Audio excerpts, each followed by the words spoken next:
বাসা থেকে বাইরে আরি না, আফার লগে দেওয়া হয়েছে। কিরে আফা, তোকে তো আজকে খেলা, আজকে তো ঠকবি। কিরে সেভেন আপ, তুই আমার আফাকে লিখা শালা সেভেন আপ। বেটা কি কইতাম, তোরা আফার দল আজকে ঠকবি। আরে শালা সেভেন আপ, আমরা আজকে জিতুম। আরে হালা আফার দল, আজকে আমি চ্যালেঞ্জ নিতে পারি, তোরা ঠকবি। আচ্ছা তাহলে তো চ্যালেঞ্জ আমি গ্রহণ করলাম। আচ্ছা ঠিক আছে, তাহলে আমি চ্যালেঞ্জ নিলাম। আচ্ছা তাহলে কি চ্যালেঞ্জ? তাহলে তোরা আজকে আর্জেন্টিনাতে জিততে পারস, আমি 3 পিস পইরা চরপেশন ফ্যাশন স্কোয়ারে ঘুরমু। আর তুই দল যদি ঠগে তাহলে তুই কি করবি সেটা বল।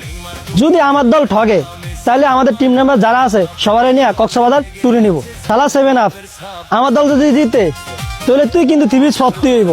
হালা আফার দল, তো করে আমি বিশ্বাস করি না, তাহলে স্টাম ল। শালা সেভেন আপ, তাহলে চল স্টাম্প লইতে আসি, চল। ঠিক আছে চল। এই এই স্টাম্প লইছি, এই স্টাম্পে তুমিও সাইন করবা, আমিও সাইন করুম। আচ্ছা ঠিক আছে, তাহলে আমিও সই দিতে আসি। রাত 11টার পরে চরপেশন স্কোয়ারে দেখা হবে।